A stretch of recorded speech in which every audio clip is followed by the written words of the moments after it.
राधे राधे दोस्तों। मैं संगीता एक बार फिर मेरे चैनल पर आपका स्वागत करती हूँ। पहले वीडियो में मैंने आपको माँ दुर्गा के 9 रूपों के नाम बताए। अब मैं आपको इनके अलग अलग रूपों से जुड़ी कहानियां बताऊंगी। सबसे पहला रूप माँ का शैलपुत्री रूप है। इस रूप में माँ की पूजा नवरात्रि के पहले दिन की जाती है। पर्वतराज हिमालय के घर में इनका जन्म हुआ, इसलिए इन्हें पार्वती और हिमवती के नाम से जाना जाता है। माँ शैलपुत्री अपने पिछले जन्म में ब्रह्मा जी के पुत्र प्रजापति दक्ष की बेटी थी। उनका नाम सती था। सती भगवान शिव से बहुत प्रेम करती थी और उनका विवाह भगवान शिव के साथ हो गया। माता सती के पिता दक्ष उनका विवाह भगवान शंकर से नहीं करना चाहते थे, लेकिन देवताओं के आग्रह पर उन्होंने सती का विवाह भगवान शंकर के साथ कर तो दिया, लेकिन उन्होंने आत्मा से इस रिश्ते को स्वीकार नहीं किया। एक बार दक्ष ने एक बहुत बड़े यज्ञ का आयोजन किया। इस यज्ञ में दक्ष ने समस्त देवी देवताओं, ऋषि मुनियों, गंधर्वों को बुलाया, लेकिन अपनी बेटी सती और भगवान शिव को नहीं बुलाया। फिर भी देवी सती का मन करने लगा कि वो भी अपने पिता के यज्ञ में जाए, लेकिन भगवान शिव ने उन्हें मना कर दिया। शिव जी ने कहा कि उनके पास यज्ञ में जाने के लिए कोई निमंत्रण नहीं आया है, कोई बुलावा नहीं आया है, इसलिए वहां जाना ठीक नहीं होगा। फिर भी देवी सती ने उनकी बात नहीं मानी।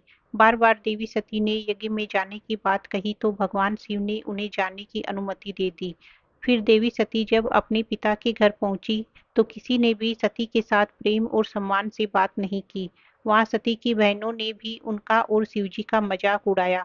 देवी सती के पिता दक्ष ने भी शिवजी के बारे में सती से बहुत कड़वे वचन कहे और शिवजी का बहुत अपमान किया। वहां पर सभी ने सती के साथ रूखा व्यवहार किया। सती की माता ने सती को प्यार से गले लगाया। सती अपनी माँ के गले लगकर खूब रोई। अपने पिता के मुख से अपने पति का अपमान सुनकर सती को बहुत दुख हुआ।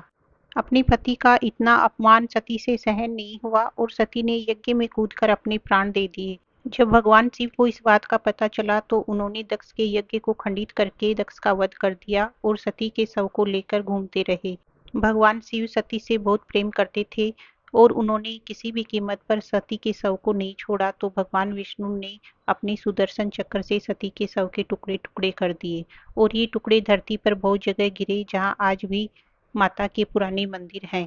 जहाँ जहाँ सती के शव के टुकड़े गिरे, वहाँ वहाँ भगवान शिव ने सती के टुकड़ों को शक्तिपीठ के रूप में स्थापित किया।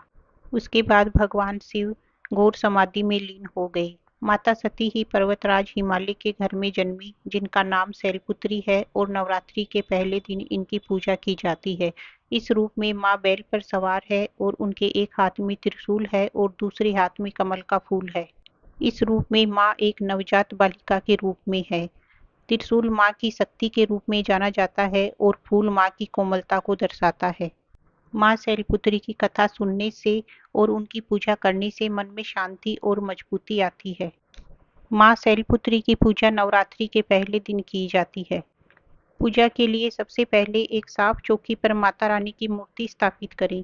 देवी को चुन्नी और वस्त्र सहित अन्य श्रृंगार का सामान अर्पण करें। उसके बाद रोली और चावल से देवी को टीका लगाएं और देवी के समक्ष धूप दीपक जलाएं। फिर आप फूल की माला देवी को पहनाएं। उसके बाद साफ जल भरकर कलश स्थापित करें और उस पर नारियल रखें। उसके बाद जौ बो दें।